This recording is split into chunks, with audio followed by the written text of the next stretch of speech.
നമസ്കാരം കൂട്ടുകാരെ, ഞാൻ പീറ്റർ ചുള്ള. ഇന്നത്തെ വീഡിയോ അതായത് 28/5/2026 വ്യാഴാഴ്ച വൈകിട്ട് സ്വർണ്ണവിലയും നോക്കുമ്പോൾ റബ്ബർ വിലയും നോക്കുമ്പോൾ റബ്ബർ വില മാറ്റമില്ലാതെ തുടരുകയാണ്. ഇന്ന് അവധിയായതിനാൽ റബ്ബർ വില നടന്നതുമില്ല. എന്നാൽ ഇന്ന് വിലയൊന്ന് നോക്കാം നമുക്ക്. കോട്ടയം ബോർഡ് വില നോക്കുമ്പോൾ RSS ഫോർക്കിൽ 252 രൂപ 50 പൈസ, RSS പൈക്കിൽ 259 രൂപ 50 പൈസ, ISNA20 207, ലാറ്റക്സ് 60% ഇറച്ചി 160 രൂപ 60 പൈസ. ഇതാണ് വൈകിട്ടത്തെ കോട്ടയം വില. കൊച്ചി വില നോക്കുമ്പോൾ RSS 4 കിലോ 252 രൂപ 50 പൈസ, RSS 5 കിലോ 259 രൂപ 50 പൈസ. ഒട്ടുപാൽ നോക്കുമ്പോൾ 80% ഇറച്ചിയിൽ ഒട്ടുപാൽ കിലോ 151, 60% ഇറച്ചിയിൽ ഒട്ടുപാൽ കിലോ 113 രൂപ 25 പൈസ. എന്നാൽ വിദേശ വില ഇന്നുണ്ടായിരുന്ന വിദേശ വില കുതിച്ചു വരികയാണ്. 27/5/2026 വിദേശ വില RSS 5 നോക്കുമ്പോൾ 278 രൂപ 42 പൈസയായിരുന്നു. എന്നാൽ ഇന്ന് 281 രൂപ 42 പൈസയാണ്. റബ്ബർ വില വിദേശത്ത് കൂടുകയാണ്. അതുപോലെ സ്വർണ്ണവില നോക്കുമ്പോൾ സ്വർണ്ണം 1 ഗ്രാമിൻ്റെ മുകളിൽ 205 രൂപ, ഒരു പവൻ്റെ മുകളിൽ 1640 രൂപയാണ് കുറഞ്ഞത്. 22 ക്യാരറ്റ് 14,305, ഒരു പവൻ 1,14,440 രൂപയാണ്. അതുപോലെ 24 ക്യാരറ്റ് 15,606. അതുപോലെ ഒരു പവൻ 1,24,848 വേണം. അതുപോലെ 18 ക്യാരറ്റ് 14,704, ഒരു പവൻ 93,632 വേണം. ഇതാണ് വൈകിട്ടത്തെ സ്വർണ്ണവില.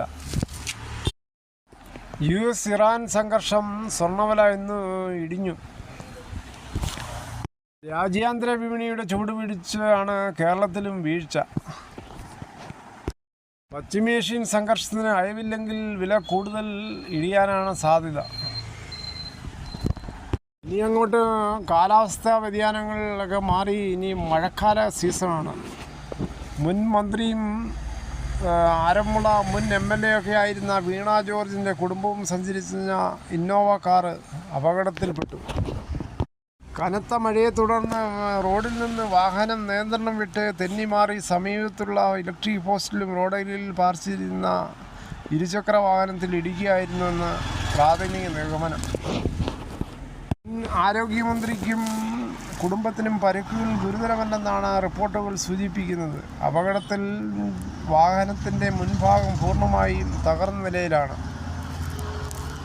പ്രാഥമിക വിവരങ്ങൾക്ക് ശേഷം ഇവർ മറ്റൊരു വാഹനത്തിൽ തിരുവനന്തപുരത്തേക്ക് യാത്ര തുടർന്നു. എന്തായാലും റോഡിൽ വാഹനങ്ങൾ ഇറക്കുമ്പോൾ വളരെയേറെ സൂക്ഷിക്കുക. കനത്ത മഴയുള്ളപ്പോൾ പ്രത്യേകിച്ച് സ്പീഡ് കുറച്ച് പോകാൻ നോക്കുക ലക്ഷ്യസ്ഥാനത്തിലേക്ക്. ട്രാഫിക് നിയമങ്ങൾ പാലിക്കുക. പ്രത്യേകിച്ച് ലൈസൻസ് ഇല്ലാത്ത കുട്ടികളുടെ കയ്യിൽ ഒരിക്കലും വണ്ടികൾ കൊടുത്തു വിടരുത്. അത് ദൂരവ്യാപകമായ പ്രത്യാഘാതങ്ങൾ ഉളവാക്കുകയും ചെയ്യും. അവർക്ക് ഇൻഷുറൻസ് പോലും കിട്ടത്തില്ല.